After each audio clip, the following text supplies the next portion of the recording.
Assalamualaikum warahmatullahi wabarakatuh. Perkenalkan, nama saya Siti Mufratunula, NIM 43, kelas B3 TPR. Kali ini saya akan membacakan jurnal yang berjudul Prevalensi Kejadian Anoreksia pada Lansia. Ya, langsung kita masuk dalam pendahuluan. Kita harus mengetahui apa itu anoreksia dulu ya. Anoreksia atau kehilangan nafsu makan merupakan paradigma penting dari sindrom geriatri. Nah, sindrom geriatri sendiri itu apa sih? Jadi sindrom geriatri itu berbagai kondisi klinis yang umum terjadi pada lansia yang disebabkan oleh kelemahan dan penurunan fisiologis.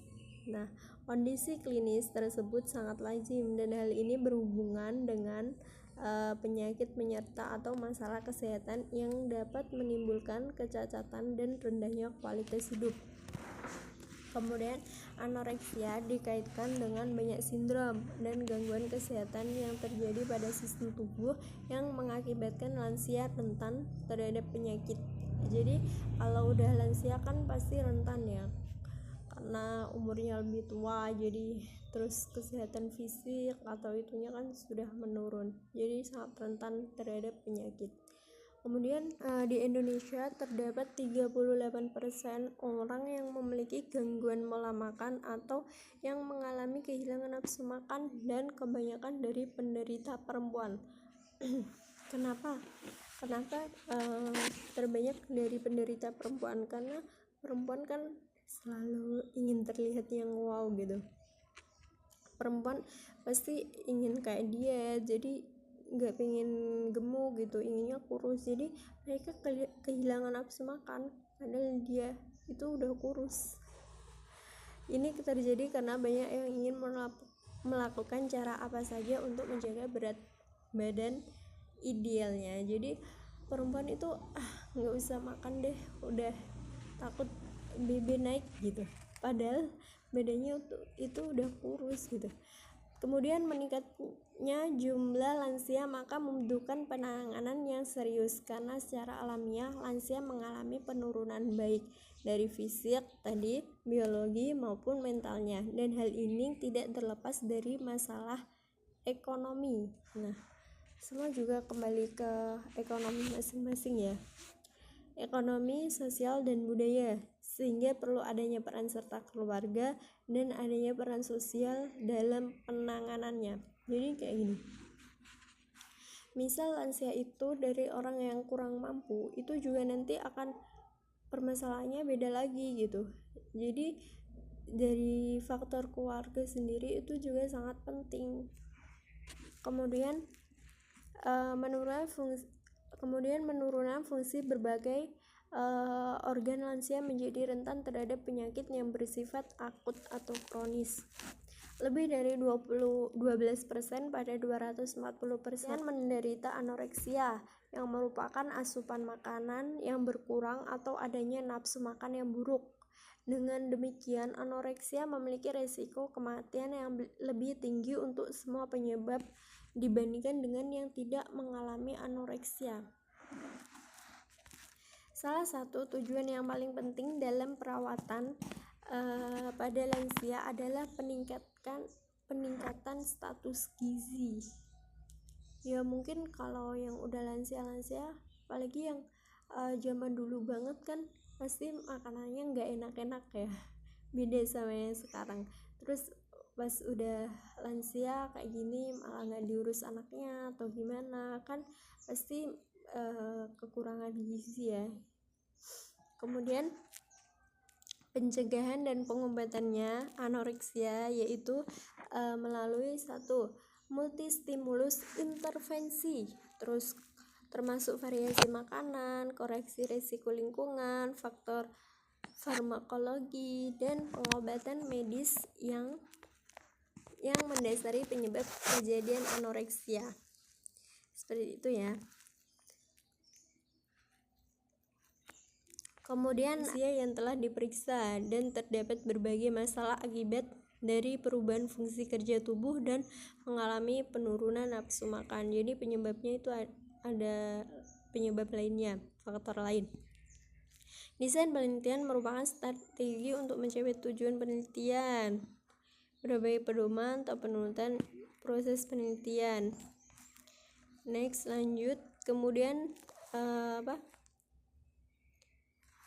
ini menurut Francisco 2016, seiring bertambahnya usia, banyak faktor risiko yang secara teoritis berhubungan dengan penurunan fungsi fisik, kondisi sosial, lingkungan, penyakit akut, penyakit kronis, dan perawatan pada lansia tua.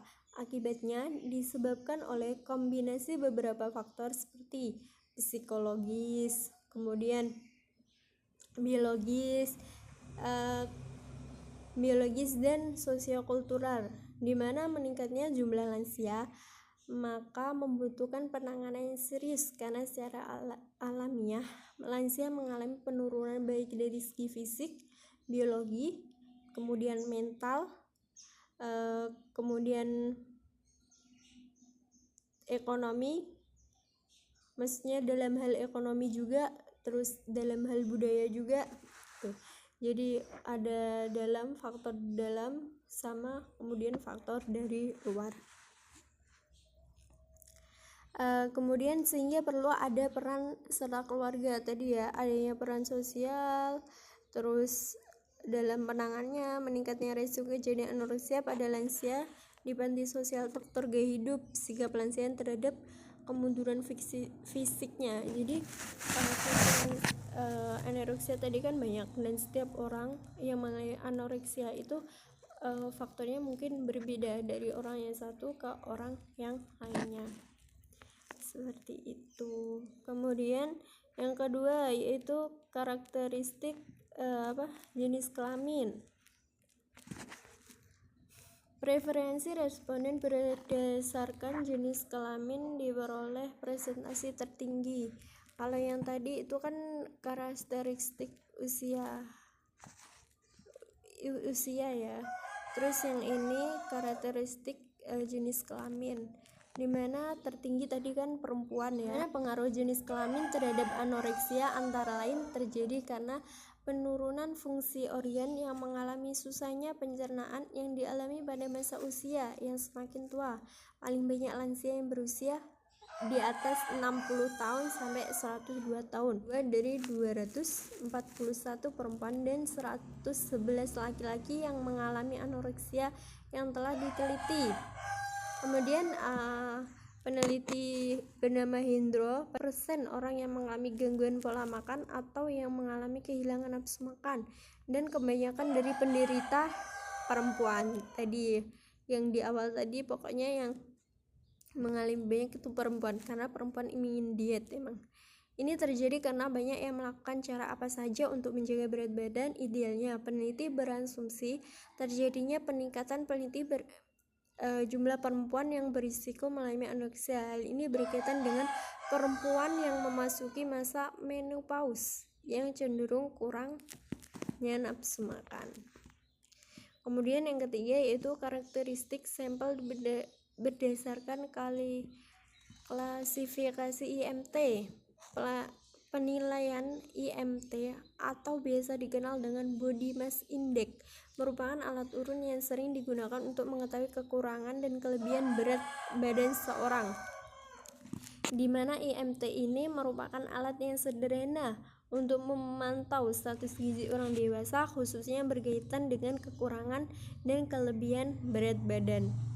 Jadi untuk mengetahui kekurangan dan berat badan ada alatnya. Maka mempertahankan berat badan normal memungkinkan seorang dapat mencapai usia harapan hidup lebih panjang.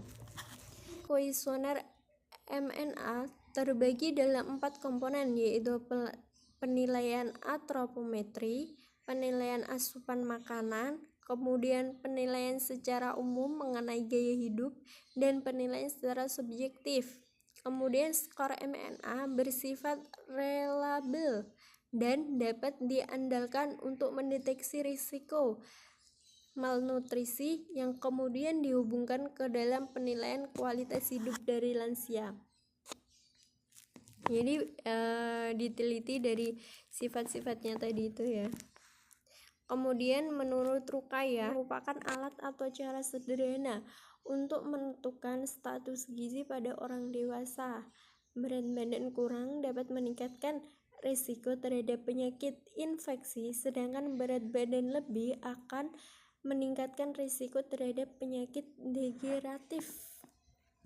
Sedangkan menurut kesehatan, karena berbagai masalah penyakit dan kondisi kejiwaan pada manusia banyak dihubungkan dengan nilai IMT tersebut. Kemudian untuk penentuan IMT umumnya dilakukan secara manual dengan cara mengukur berat dan tinggi, kemudian melakukan pembagian. Pada sampel yang kecil hal itu tidak masalah, tetapi pada sampel ukuran besar pekerjaannya menjadi rumit. Dan kemudian untuk yang nomor 4 yaitu distribusi sampel berdasarkan kuesioner anoreksia. Jadi lansia yang berisiko terkait anoreksia dan dapat mencegah penurunan berat badan pada pasien dengan penyakit kronis. Kemudian menurut Anna 2013, kehilangan nafsu makan atau asupan makanan yang berkurang mempengaruhi sejumlah besar orang tua dan jauh lebih umum banyak di kalangan individu yang lemah. Anoreksia ditandai dengan berbagai kombinasi faktor medis, lingkungan, dan sosial.